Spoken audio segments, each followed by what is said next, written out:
about the challenges and differences that you asked me just now. Okay, so as a teacher, when I compare to,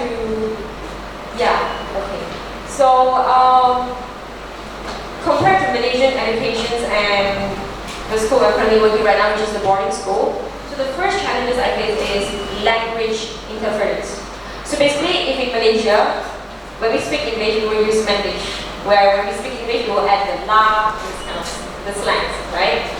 Compared to China, they also do the same, where they speak in Mandarin, but it's kind of different. Different as in, the students will mix English with their mother tongue. So in China, they not only speak Mandarin, but there's another dialect. They have their own dialects.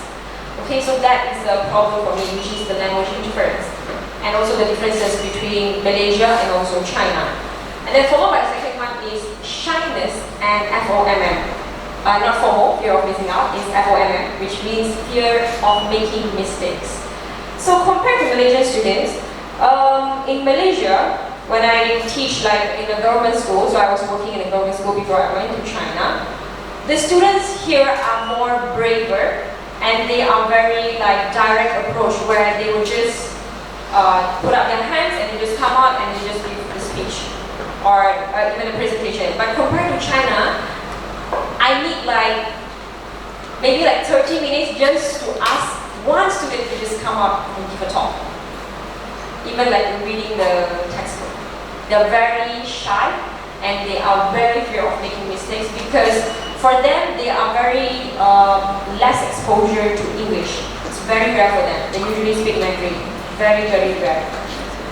And followed by the last one, different education system. So in Malaysia, secondary school, and I believe all of you are secondary school students, am I right?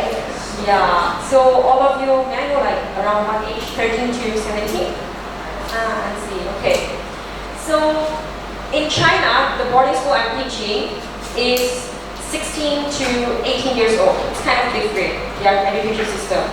Okay? And also the school timing. If you see, they are highly structured timetable. They start their school at 6:30 a.m. and finish at 10 p.m. Yes, 10. But in Malaysia, you start your school normally at 7 and we will finish at 1:30 or 2. And normally, even like right now, I believe the core curriculum is around like 3:30 if you have like class tambahan. Yeah. But there you finish at 10. Basically you cannot go back.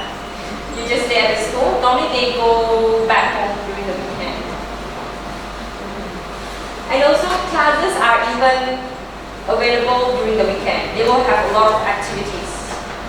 Not only like teaching, but more like they will have like Tai Chi sessions, Taekwondo, Wushu sessions during their weekends. But for us, we will normally do it during our curriculum timetable. Yeah. So in your opinion, what are the first steps for students, maybe like someone here who wants to be a content creator, should take if they want to start building their storytelling skills for social media or content creation? Okay, so before I answer the questions, may I know if everyone here have your own Instagram account? Can you just grab your hand? Everybody has, right? Is there anyone who doesn't have? Yeah. How about TikTok? Yes. Facebook? Yes. Facebook's kind of rare. And we also have Red Note.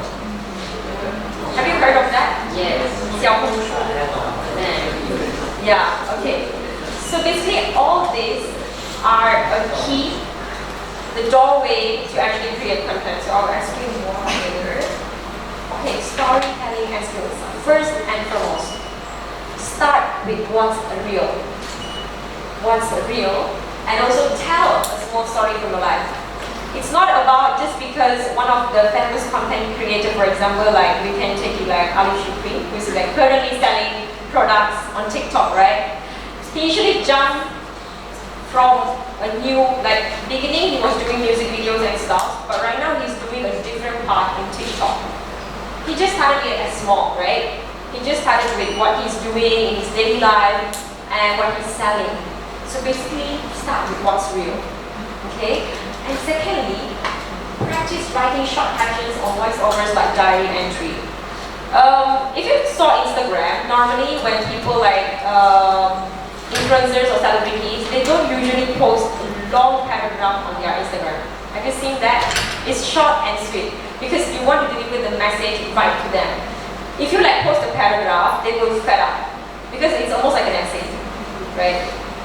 Okay, and follow, like watch how your favorite creators, for example, like just now I mentioned Alif Shukri, and there's a lot of like content creators that you can actually take as an example to see how they're working. But what I mean is don't copy exactly what they're doing, but take it as a reference.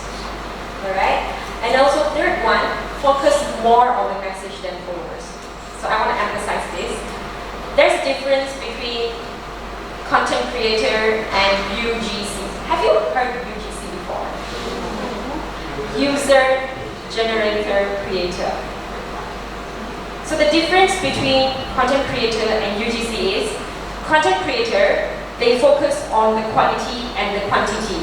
Quality as in whatever they are creating, the contents, it should be very quality, like for example in 4K, and every single video is shooted with their professional cameras. Okay, they will use that kind of settings. For UGC, they don't focus on the followers, which means they focus on the quality rather than the quantity. It's not like they are like just doing their content for the sake of getting followers, getting likes, but more to whatever content they're creating is useful or is going to deliver a message to the audience they are showcasing. So that's the big difference between UGC and also content creator. When you like scrolling through your Instagram or you are seeing TikToks, sometimes we will pause the scrolling and watch the video again, rewatch it, right? So this is how you do it. Basically, you just give them a teaser rather than you give the full picture.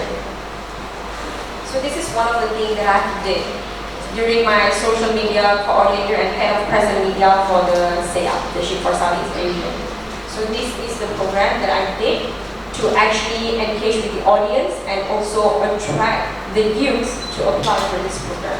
This is one of the examples. So I think I answered the question. Move on to the next question.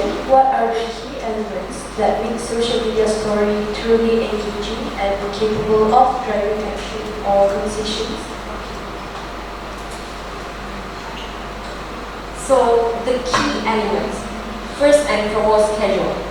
Nowadays, when I like scroll through Instagram or TikTok, if you like posted a video, it became viral. Let's say it became like 30K views, and you stopped it for 4 months or 5 months, and you came back and post again.